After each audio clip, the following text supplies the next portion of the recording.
2. Welcome back, WNST, Towson, Baltimore, and WNST.net.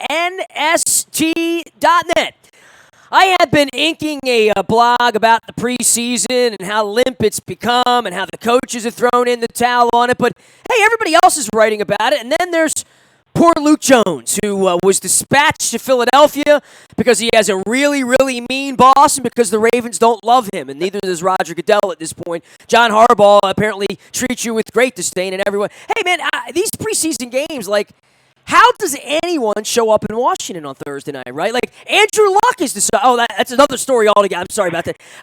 It was, we go through this preseason, and I dispatch you to Philadelphia and say, as long as Lamar's upright, everything's cool. And then the Indianapolis Colts thing happens on Saturday night while I'm out in the middle of the Inner Harbor and people are freaking out in front of Roost Chris, Preseason's nothing until, like, Andrew Luck happens, right? Yeah, it's funny. I think that's one of the lost parts of all the outrage about some of the Indianapolis fans booing, which, look, I'm not condoning. By the way, that was the preseason fans there at the end of the third game in the fourth quarter. I was just going to say they're cranky because they were just watching a terrible football game. You were in a bad mood in Philadelphia Thursday night, and they gave you a cheesesteak, right? Yeah, right. I had a pretzel, which that was delicious, by the way. I almost went just for the pretzel, I swear to God. I didn't. I could not justify 98 miles up and back for a pretzel. Right. But, getting back to Andrew Luck for a moment, I think since Barry Sanders, and look, there have been some other surprising ones. I mean, Calvin Johnson comes to mind. Patrick Willis, the great San Francisco linebacker comes to mind. Guys that were still somewhere in their prime walking away. But I think this is the most shocking since Barry Sanders. And I saw Barry Sanders' last game, by the way. Yeah. Right, against the Ravens, end of the 1998 season. But I think with this, with the reaction from fans, and look, I think it's been humorous to me to see so many people outraged about the booing. And look, it's not right. It's embarrassing. It's a really bad look. I'd hope that 99% of the fans who did boo as Andrew Luck was walking off the field regretted it an hour later. I just hope 99% of the fans that booed him, at least they had already drafted him on their fantasy team. That's but this is part of my thing here, where I mentioned the preseason game. I think that was a case of anyone who's ever been in a bad situation and maybe snapped at a loved one. And I'm not talking extreme. I'm talking, you bark at them a little bit, you take something out on them a little bit. I think that's what happened there. I think Andrew Luck got booed because former GM Ryan Grigson wasn't on the field to be booed, because their training staff that completely botched his shoulder injury wasn't a target to be booed. I think he got the heat for what's been an incredibly frustrating situation for that fan base. And it's really unfortunate because you're talking about someone who admitted afterwards in his retirement press conference, impromptu, and I thought was very heartfelt, very poignant, very sincere in his comments, but admitted that it hurt. And it was very unfortunate in that way. But there's a guy there that's been on public display from day one, job one. He was going to be Michael Jordan. He was going to be Peyton Manning. And he's been nothing but just like this really decent fellow, right? Like, sure. I mean, sort of in the Joe Flacco way here, right? Like, we went through that here 6 months ago, and we had a parade and all that, and we have the disappointment that Joe didn't produce. They have the disappointment that Humpty Dumpty got broken early in his career, and the Messiah never came over the hill for them. And, I mean, I hear that, and I feel that when you don't know whether... I mean, Chuck Pagano spent that period of time. Like, he's got a team, he's coaching it. He doesn't know if he has a quarterback. If he has one, he's got the best one. Maybe not. Maybe he doesn't have one at all. And, that's difficult. I think. I mean, the Chris Davis thing here for an Oriole fan base would be like, hey man, when you have a special talent and you've built the program around that person, especially in the NFL or in the NBA, and for that matter, it's really difficult. And but that doesn't. I mean, the booing. I mean, we've cheered injuries here to Kyle Bowler. I'm not. They're bad. Look who's running the country, for crying out loud. I mean, it's like a professional wrestling skit every day, except it's not. So, what the people want is generally, if we sat here and talked, that's why I don't take phone calls all day, Luke. I mean, because that's what it is. I mean, that's what America's become, sadly. I think we have to be careful, though, in the criticism from the standpoint of we, and when I say we, talking the NFL, sports media, quite frankly, because we talk about the NFL 365 days a year. We want fans to care, right? I mean, that's a big part of this. If they don't care, then this all starts to go away much more quickly than anyone would like to admit. We want fans to care. And think about your reaction to Andrew Luck retiring. Think about mine. Think about anyone else around the country that, you know, not necessarily an Andrew Luck fan, certainly not an Indianapolis Colts fan, but think about how shocked you were, and then put yourself in the shoes of that fan base. I think the other 31 teams and their fans are being really hypocritical and being over-the-top outraged at some of the reaction from Colts fans because, one, it was at a preseason game, a lousy preseason game. Two, it's 2 weeks before the season starts. And look, I respect Luck's decision.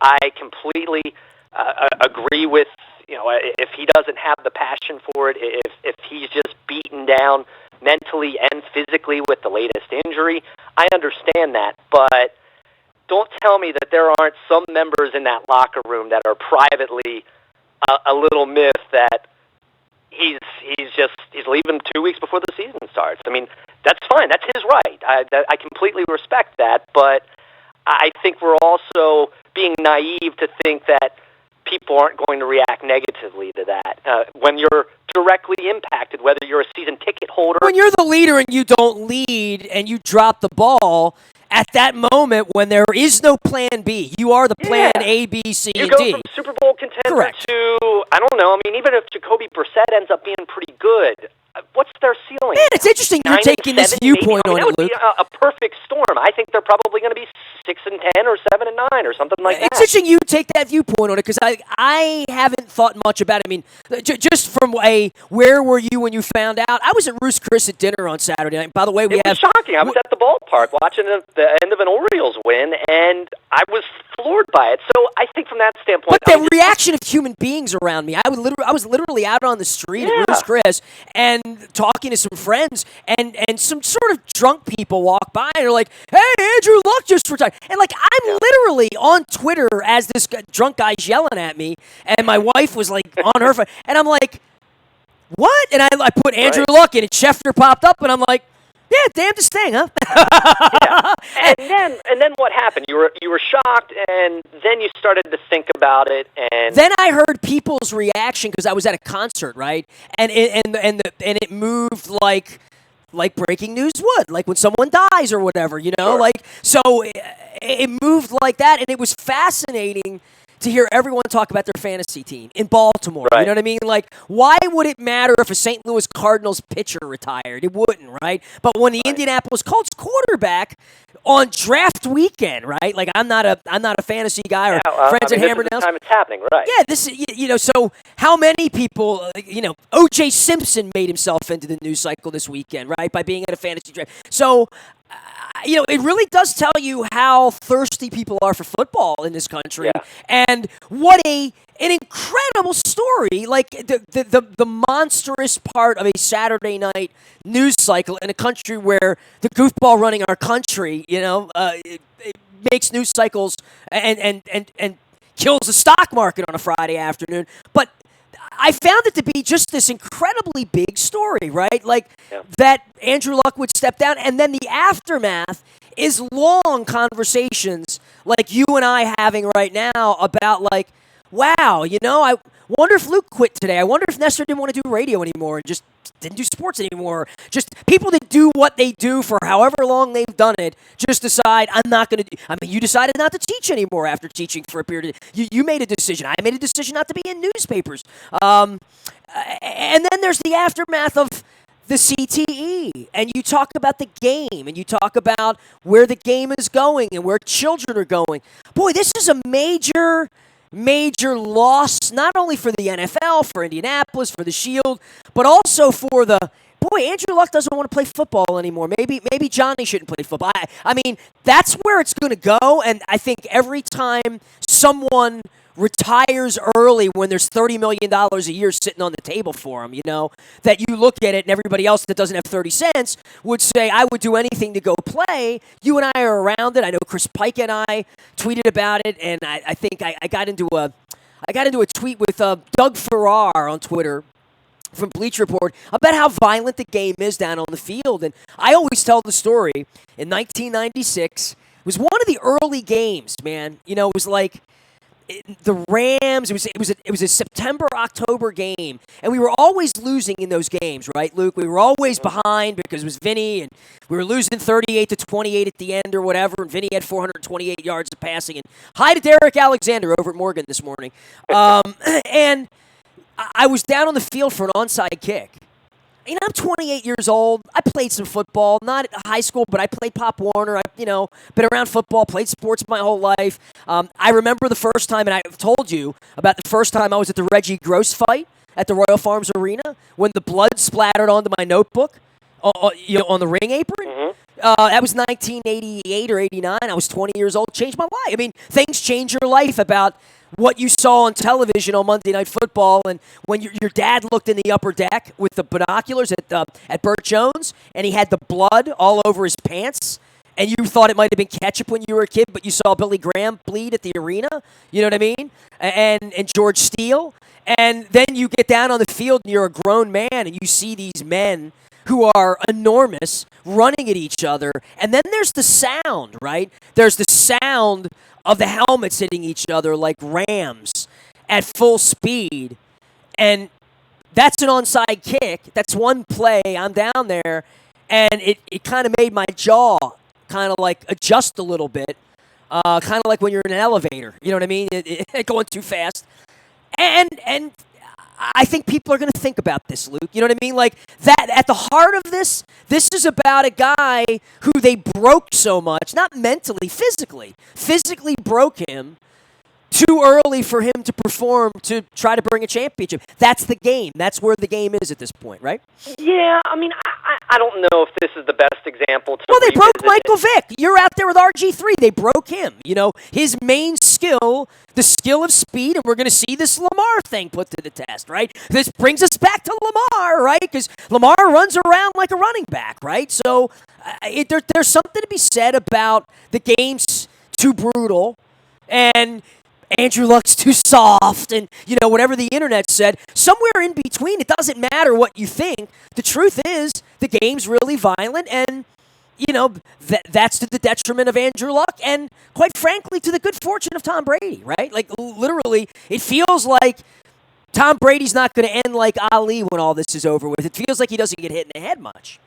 Somehow. Yeah, and let's be clear. I mean, Andrew Luck, it hasn't necessarily been concussions for him. I mean, but it is for everybody else. I guess right, is my point. Sure. But I mean, I don't know if we need any more examples of players, a specific player retiring to recognize the brutality of the game. I think it's apparent at this point, and it's always been apparent to some degree. It's just it was romanticized by NFL films.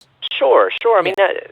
I mean, you mentioned Burt Jones. I mean, look at how his career was short-circuited by injury. Well, Clark Judge talked about that. I'm going to have Clark on the show because Clark covered those teams. And this is, when you and I follow such great people, and peace to Don Banks and Alyssa and his beautiful family and the family part. I mean, all this stuff shows up on my timeline now, right? And, all of this football stuff. And the Burt Jones thing, I mean, I lived through that, right? Like, you mentioned what it was like. That was 1978, 79, and 80 around here, waiting for Burt Jones to be the chosen one, as he was. And then, I run into Bubba Baker at a football function 40 years later, and he told me he tried to break Burt Jones' shoulder. Like, literally. He tried to end his career, and he did. And it didn't bother him at all 40 years later. Yeah. I'm out with a notebook and a camera talking to you. That was the game then. that's what Roger Goodell's trying to change, and that's what Ed Reed and Ray Lewis, who I was at his restaurant, hello to Lou Gambino's on Sunday night, that's what they argued against in Purple Rain 2 7 years ago from the podium in New Orleans, which is we have to keep the violence in the game. That's the game, right? Well, there you go. Plenty of people believe me, Bernard Pollard would still make that argument, right? But for the people who play the game, there's a line of crazy, and then there's too crazy, and there's the edge, and there's the rules, and we can't have our best players. We can't have Andrew Luck not being able to play football at 29. We can't have Lamar Jackson not be able to play football at 29. And I do question whether Lamar Jackson be playing football at 29. I do. I really do. Yeah, and at some point in time, this becomes a debate as far as this game's really not that important, but it is that important from the standpoint of the reaction that you do have to Andrew Luck walking away. Andrew Luck made a decision here that's what's best for him, his family, his future, and I respect that. At the same time, his retirement impacts a lot of people, and I know we constantly, in this day and age, and this being on the heels of the preseason schedule coming to an end, where fans aren't important, and they hear that all the time. The preseason that kind of validates that, how much they're charged money for a terrible product, and you mentioned fantasy teams, and so this game is so important to people in so many ways, but it also isn't important to people from the standpoint of it is just a game, and understanding the long-term ramifications it can have on players.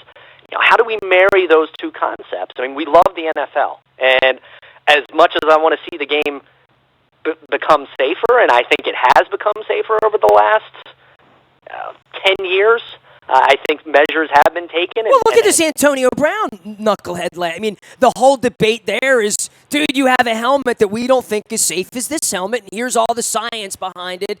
And the play, it's not just us. The players, the Players Association's in on. Doctors, everybody's in on this now. There's no more, we've got the special Jets doctor over here. Where this, take the green pills. You know what I mean? I think it's a little bit more wide open. Where the P tests are out there. Our buddy Brandon Copeland got you swept up in that, and what is performance enhancing? Hell, we had Kuznetsov busted for cocaine last week, and the NHL said, no problem, it doesn't help him play. Hey, we're not going to let the Russians deal with that. Kind of like what our president said, but. It's getting complex here in many, many ways. And as the season starts, when one of the 5 biggest stars in the sport says, no mas, it is the conversation beyond, is he on my fantasy team or what happens to the Colts, which is, boy, who's next? Who's the next guy to walk away in his prime? And I saw Charles Woodson, a lot of people saying, I almost walked away after year 8. I almost walked away. And I think it's much more in the minds of more players and more people, and even more moms not letting their kids play. I think it's an existential issue for the league. And I think that when this happens, that's the first thing I think of. I see the impact of the Colts and all that, but you know what I think? If they separated his shoulder in the game on Thursday night or Saturday night or next week, or Lamar Jackson gets hurt here, it's the same outcome that when Flacco limped off the field. You don't have a backup for that job, really, unless you have Nick Foles, apparently, or Jeff Hostetler, over the course of 50 years, Earl Morrill. That's... I look at it like, well, it would have been an injury anyway. Oh, it wasn't it. Oh, well, it was an injury. Well, it was a series of injuries. And, oh, he's one of the best players. And, wow, it's so bad that, in the middle of August he did this to them. And that's heartbreaking for him because he doesn't want to be thought as a quitter and a softie and all of that old jockocracy stuff, which clearly bubbled up on Saturday night. The Archie Bunkers were all over, the Twitter couch on Saturday. But then there's the humanity side of it, which is, man, if Andrew Luck can't do this, wow, what does that mean for the league? And look, we're all going to play football this week. There's going to be college football, high school football, and life will go on, but the game's a little diminished, and I think the punch in the gut that they talk about, this can't be happening too much. You groom these guys to go play the guitar. You don't want them going all Cat Stevens in the middle of their career, Sure. A couple things here I will say. I think, one, Andrew Luck's injury history at the quarterback position isn't typical.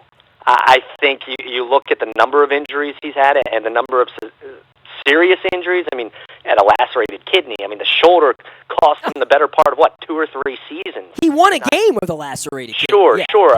I mean, obviously now this calf that became an ankle issue, that's still kind of strange, and I don't really get, what exactly is going on there. I think, one, that's not the typical kind of injury profile of a quarterback. And I mean, Tom Brady's the extreme, although he missed a year with the torn ACL. But there's a couple things that come to mind here, but beyond just the violence of the game. And this kind of goes back to what I was saying a few minutes ago about the Indianapolis fan reaction. One, I think the biggest thing you point to is former GM Ryan Grigson. When you look at the time period from about Luck's second or third year into the league until Grigson was fired, go take a look. I mean, as much as we've complained about the Ravens with the wide receiver position over the years and the impact that had on Joe Flacco and the overall success of the offense and the ceiling of the football team, go take a look at how they handled their offensive line. When you had a franchise quarterback, a guy that was on his way to being a Hall of Fame player, and you littered your offensive line with 7th-round picks and rookie free agents and mid-round draft busts. I mean, you're not talking about okay players, talking about guys who couldn't play at all, and just completely neglected your offensive line for years to the point that your quarterback took an absolute beating. And then on top of that, and I think this is even worse, their medical staff, it was very well documented that they did not handle his shoulder injury properly. First of all, there was no transparency, which is a problem around the league, and I think that's one reason you get fan reactions like what happened on Saturday night is teams aren't up front with media and by extension then fans, and more importantly than fans, because that's who the media is supposed to be serving. And you have uncertainty, and a team downplays an injury, as the Colts did for a couple years with his shoulder issue, and you have a medical staff that just didn't handle it well. And Will Carroll, a good, a long-time guest on WNST over the years, he lives in that area, and he's talked about this on Twitter, and he's a sports injury expert, talked about the fact that Indianapolis's medical staff did not handle that well. So how in the blue heck do you have a GM who is supposed to be building a successful team around a all-pro caliber quarterback, neglect the offensive line, and then in this day and age, as much as we talk about the salary cap, what are areas in which you can spare no expense and you can do whatever you want and exhaust every resource? Medical staff, sports science, analytics, those are things that are not impacted by the salary cap. Having the best coaching staff, those are all things that you can spend as much money as you want and exhaust every resource and go to every length to be state-of-the-art. And it was very clear that Indianapolis was lacking in that way. So as much as we just want to blame the violence of the game, and look, that's a big part of it, that's a big talking point in this overall discussion, there was a lot of ineptitude going on in that organization that I think ultimately led to this more than anything else. And I think Andrew Luck tried his best to work through it and rehabbed in season and out of season for the better part of the last 5 years when you really look at the timeline.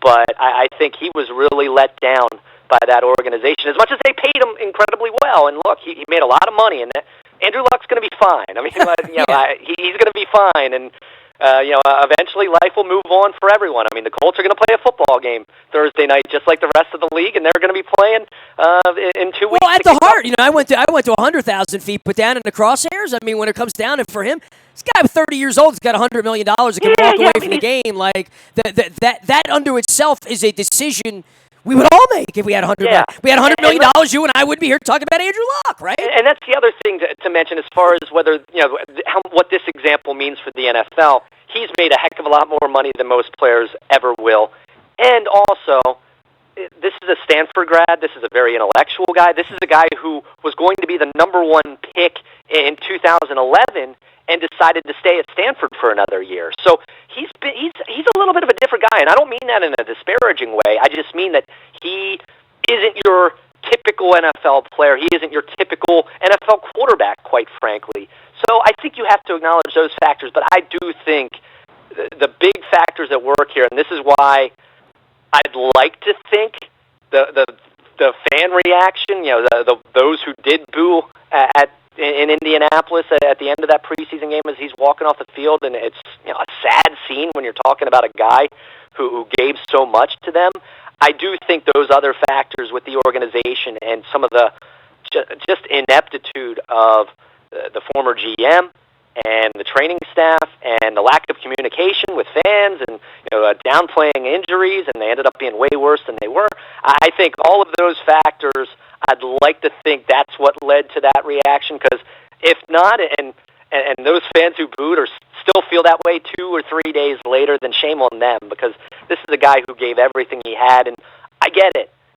Walking away 2 weeks before the season, as I said, I guarantee you there are at least a few players privately inside that locker room that are miffed. I mean, because these are incredibly competitive. Well, by the way, I was out to dinner at Ray Lewis's place and I ran into some other players there, and I got Matt Stover and I got to chatting about Andrew Luck, a little bit, and it is interesting when you talk to players about it, right? Sure. About what it represents and how they all know how tough the game is, right? Like, absolutely. And so it's a talking point amongst everyone to say what would happen if I were in that situation or we were in that.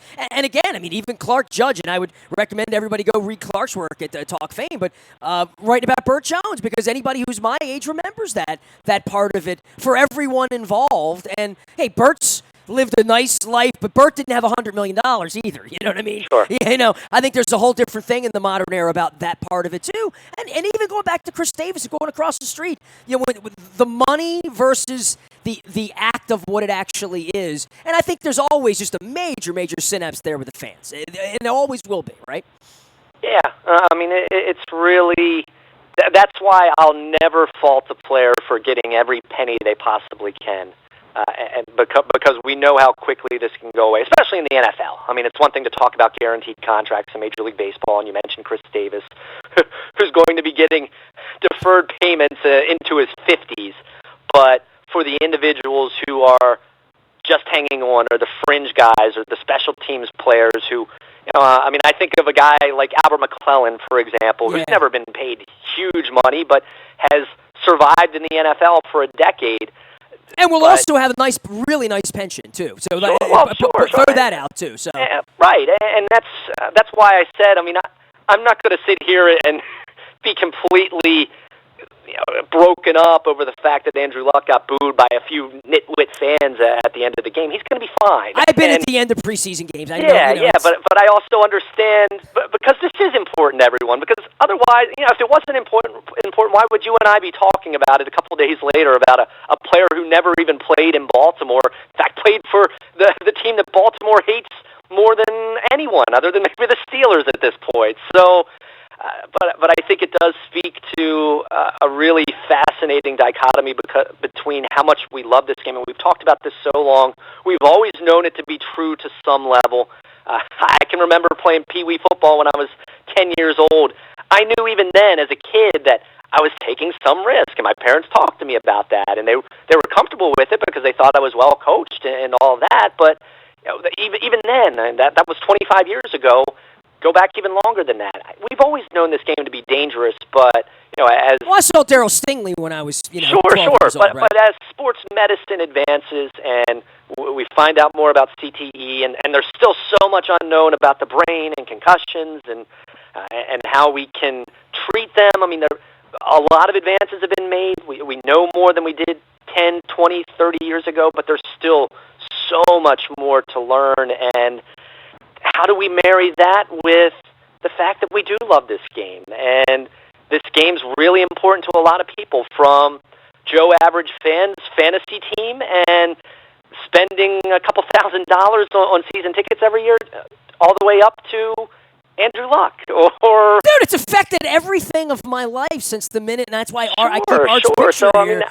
It affects my calendar, my travels, my friendships. It affects, everything in my life. We love yeah, it. We sure. love the game. I even have my purple lava lamp all heated up here from right. From So as much as we recognize the concerns and the dangers, and whether you're talking about Andrew Luck or whether you're talking about I saw Washington tight end Jordan Reed just had another concussion. I mean, you certainly have concern for players, and you definitely ask the question from time to time, how much of this is really worth it? Well, and Andrew Luck asked himself that. And when he's asking himself that, making $30 million, I think that, look, we'll come back to that because we're going to be at the Super Bowl. We're going to be doing stuff. All of our WNST coverage brought to you by our friends at Full Circle Tire and Auto. If you're going back to school or to work for $39.99, you get a full vehicle inspection, including an oil change and tire rotation.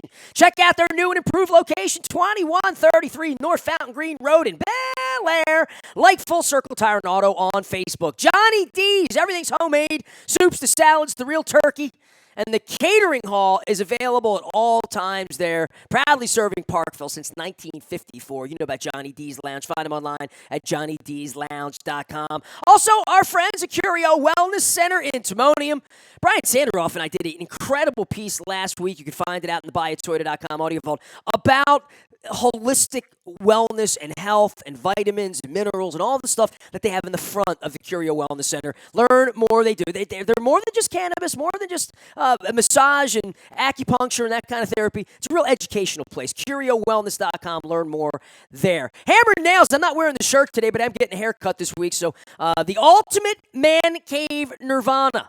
Adult beverages, TVs, pedicures, manicures, manicures. They're in Owings Mills in the town center. Stop by, get your hair cut. Tell Faith I said hello. I'll be seeing her this week as well. If you're on the other side of town in Essex, our friends at Patrick's are there, getting ready for football season. Bummed about the whole baseball thing. Right on Eastern Avenue in Essex.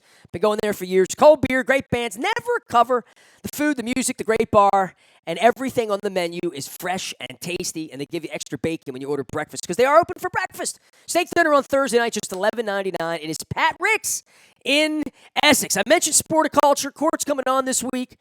I don't know if you can get me a Houston Oiler lava lamp. That'd be kind of cool. But I have my Raven lava lamp. It heats up. Even though I'm from Dundalk, I've never owned the lava lamp. This is the first lava lamp I've ever had. So I don't know if my cat's going to like it or not, but we're going to find that out soon enough. Court will be here. It is Sporticulture. They send flowers. They do novelties. They do really cool stuff. Go to sporticulture.com to learn more. Also, our friends at Lee Tessier, the Lee Tessier team, can give you an instant cash offer in your home or get your home sold guaranteed at a price or deadline you agree to. I was talking about Lee Tessier and our leukemia journey around here and him being the LLS Man of the Year, which is how I met Lee. So give him a call, 410-638-9555, or go to leetessier.com, showing my condo as well. Luke, on the backside of all this, and I guess we can keep this relatively brief on the Ravens. I mean, there's going to be some cuts. There's going to be a game. There have been a few injuries. The Thursday night thing stunk. This Thursday night will stink, right? And here we are. It's preseason, and there's a reason you and I don't do 4 hours a day every day on this, right? I guess. Yeah, we know what it is at this point, and we've talked about it. We'll continue to talk about it. To some degree, it's been a talking point for a long time in the summer. We talk about this to some degree every summer, but it just feels like it's getting worse. It is getting worse. It is getting worse, yes. The dress rehearsal used to be the third preseason game, and now neither starting quarterback's playing in some cases. One of the things I wrote about in my 12 Ravens thoughts was in Philadelphia at the Link Thursday night, it was actually a decent crowd. It wasn't completely filled. I noticed that. I said, man, people use their tickets up here because they won the Super Bowl a year ago. Right. It was a pretty decent crowd there, and just walking in and look, I can't complain. This is part of my livelihood, so I went there and watched it. But to think that they were charging upwards of $40 just to park and didn't get to watch Carson Wentz or Lamar Jackson, the chasm now between football decisions and sound reasoning for those football decisions and the entertainment value, which at the end of the day, this is all an entertainment-driven business. I mean, that's what it's all about. The act of playing football isn't important. It's the fact that people really enjoy watching it. That's what makes it important. That chasm between the coaches and the decisions they're making and the entertainment and marketing and ticketing, it's wider than ever. And it stinks. It needs to be addressed. I don't know what the perfect solution is. It still does serve a purpose from a standpoint of young players that you are trying to evaluate. And Wink Martindale even said this on Sunday, reminded everyone, as much as we're going to make fun of Thursday night's game against Washington, and you're not going to see players you recognize, he reminded everyone that 3 years ago, Michael Pierce was one of those examples of someone who actually did make the 53-man roster based on how he played in the preseason finale. It's an overblown storyline because, quite frankly, most of the time in my years covering the Ravens and just talking to individuals who've covered other teams and kind of seeing how it works, most of the roster decisions going into Thursday night have been made. There might be one, maybe two spots up for grabs. This idea that 12 different players are fighting for a job, it's really not true. If nothing else, they're maybe fighting for a job elsewhere. They're putting some good play on tape to hopefully get signed to another team's 53-man roster or another team's practice squad, or to be on that short list of street free agents that someone will call if they need a corner or they need a wide receiver or they need an offensive lineman. So we know it's a terrible product, but it still does serve some type of purpose. I don't know what the perfect solution is. One of mine was, if we can't just outright eliminate the games, maybe we kind of take what the rage that joint practices have become. You know, that's the big thing right now in the NFL. Maybe we take that concept and combine it with the preseason. Well, those things are more exciting for the fans, Luke. You're there every day, right? You're there 8:30 on the backfield when it's purple against white, and the fans come out and they are entertained. Now, how much would they be willing to pay for it? Daniel Snyder put that to the test, right? Down in Richmond. Sure. And that went over like a fart in a diver's mask, right? So then there's the pay for play, and you go to the stadium. Then there's the practice at the stadium. Then there's we're going to bring the Rams or the Eagles or the Jaguars, whatever it is you're going to run around.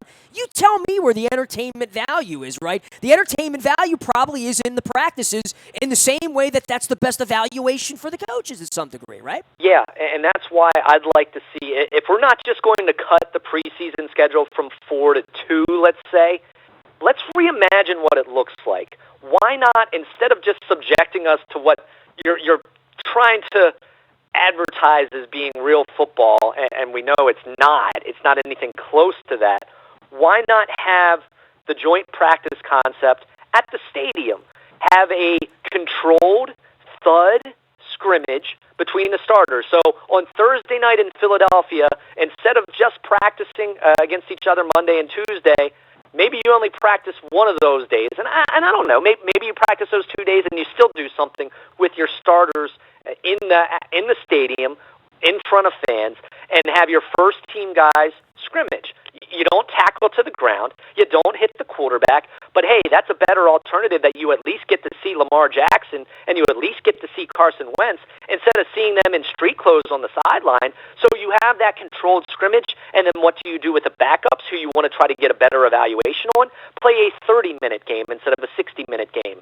So you get some, quote, real football, and I use that in quotation marks, with the second and third team guys, and you still get to see the starters in a more controlled setting, which is what these coaches like in evaluating. Part of it is if you mess up a play, you go back and do it over again. In a preseason game, you can't do that. So that's part of the evaluation tool, in addition to trying to keep players safe. Now, you wouldn't be charging full prices for that, in my mind. It would be lower prices, but create a little bit of a festival kind of an atmosphere.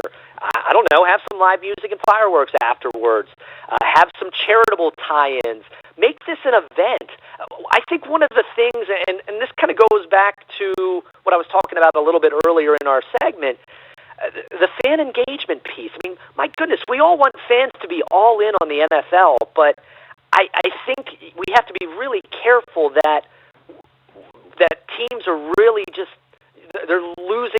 Fans are losing opportunities to really touch these teams and make some really special memories. Not just watching it on TV, not just rooting for the guys on your fantasy football team, but actually being able to come out there. And for me, that was always kind of the one saving grace of the preseason. That you could get tickets from a season ticket holder, selling them for a cheaper price, or I was fortunate enough growing up that I knew some people that were season ticket holders, and they knew how big of a fan I was growing up as a kid, that I got to go to some Ravens preseason games for either really cheap or even free, and that was an opportunity I didn't necessarily have a whole lot early on in my life. So I think that the preseason forum is also a great opportunity for fans who can't necessarily afford or have the opportunity to go to regular season or postseason games. So let's try to make it something more memorable, something more meaningful that, okay, it's not a real game. Everyone understands that, but let's at least have our starters out there practicing against each other, and people can watch that. The backups can still play a game. We'll have some games and autographs for kids, and to try to recreate that. I mean, the training camp atmosphere of Westminster, and I think of the Eagles were in Bethlehem, PA, and I think of some of these environments that really were special for fans that have just gone away, and then the preseason games totally stink on top of that for people who maybe are able to afford. Yeah, August used to be a lot more fun, right? I ran the radio station. We were out there on the field, and people cared, and people were into it. I'm going to Westminster today. I'm going on Friday, and I'm getting pancakes, and I'm bringing back peaches, and that's that. And even the act of putting the kids in the car and driving up there is kind of like gone, right? So that it's a destination gone, right? And I don't know what they're going to do about that. And I know they floundered around in the Annapolis thing, and Stevenson, they're going to move practices, but they've made August less good for the fans all the way around for every fan base. But here specifically because they had something special here that they now, you can look at 10 years later and say, well, they destroyed that. Now, whether they're going to ever make the new thing nearly as good, it's not as good, right? It's just not. It's not. I will give them credit from a standpoint of it, and I've talked about the Eagles a lot just because that's an example that's close by, and I was there on Thursday night. The Eagles had one open practice all summer. They've gone in a direction of less and less access for fans, whereas I will say the Ravens, you were never going to recreate Westminster in its entirety. There's just no way that that's going to happen. As much as I'd like it to, because I was one of those high school kids who lived 25 minutes from Westminster. I'd get my car and check the paper for practice times and get my car and go to 4. By the way, I hated everything about going up there. It was a long ride. It was hot. It was it was hard to work. Sure. Everything about it was perfect, right? Everything about it sucked. And when it went away, I'm like, good. Now that it's gone, I'm like. You kind of miss. Steve was right all along because Steve's the smartest guy in the room. Steve never wanted to kill it because the fan in him, and now the fan in me says, "Yeah, I know it's better for this and better for that. We won a Super Bowl and all that, but what does it mean for the fans every July and August?" And I think what we've seen. Nobody comes up to me and talks much Ravens in August like in a serious way, other than is number 8 upright. I mean, that's all that kind of matters to anybody, right? Right. But I do want to compliment the Ravens on the lengths that they have gone to try to recreate some fraction of that at the building with the parking they've added, and they've improved the facility. They're able to. But it's a much more homogenized experience. Aren't even doing that at all anymore, and that's what's concerning to me, and that's why when I hear people just pile on fan reaction of being upset about Andrew Luck. And again, the booing was dumb. There's no question. I'd hope that 98% of the people that booed Saturday night realize how dumb that was when they thought about it. But I also recognize that was a fan base acting no different than the other 31 fan bases would have acted had we found out over the weekend that Lamar Jackson wanted to pursue a music career and doesn't want to play in the NFL anymore. If Joe Flacco had walked away 2 weeks before the season started in 2011, this is important to people, and we know that in the grand scheme of things, it's not consequential, but it is important to people. And it's important, it was important to our fathers, and it was important. It's important to future generations and creating those bonds. But I do look at training camp and, by extension, the preseason and what it's become and how much fans are just gouged with prices, and it's not a good product on top of that. I mean, those are the things that you do. If you're the league, those are the things that you do worry about on top of an Andrew Luck walking away in his prime because of injuries and just understanding the player safety concerns in general. And, as much as we've all laughed and scratched our head at this Antonio Brown helmet thing, I mean, it's just. But there are a lot of layers to this thing. But I think it's important for this league to not lose sight of touching their fans and providing good entertainment value for their fans and providing forums for their fans to be up and close to it. I think you mentioned the violence of this game and being on the field. My first. Before being in the media, my first real appreciation of that was going out to Westminster when it was still Western Maryland College back in 1996 and 1997, and seeing how massive Jonathan Ogden was and seeing how fast Ray Lewis was running around. And you do get an idea, but that's not a bad thing. That's a good thing. And I think teams have just...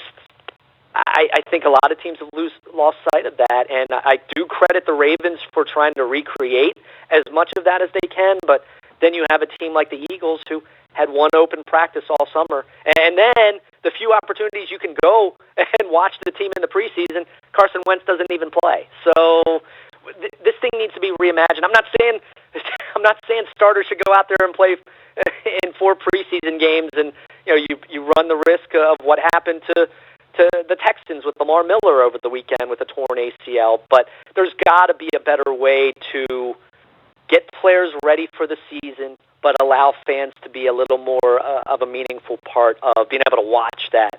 If that means reimagining these preseason games and turning them into part scrimmage, part preseason game for younger players, then so be it. But what they're doing right now isn't working, and I can't help but think that there is some damage being done in that process, because I think the message continues to be that fans don't matter, and you do that too long, well, your fans start to go away after a while. He is Luke Jones. He is Baltimore Luke. Out on Twitter, Luke at WNST.net. We'll have full coverage all week long as we do a bunch of Baltimore positive stuff around here, including DeCass at Roost Chris on Wednesday night, Ranch Pyro at Faithly Seafood on Thursday, and at Lexington Market. We'll have it all up at Baltimore Positive, all up at WNST.net as we revamp the newspaper and the front of our website. Everything can be found in the buyatoyota.com audio vault. I am Nestor. We are WNST.net, AM 1570 and WNST. Towson, Baltimore, and we never stop talking Baltimore sports.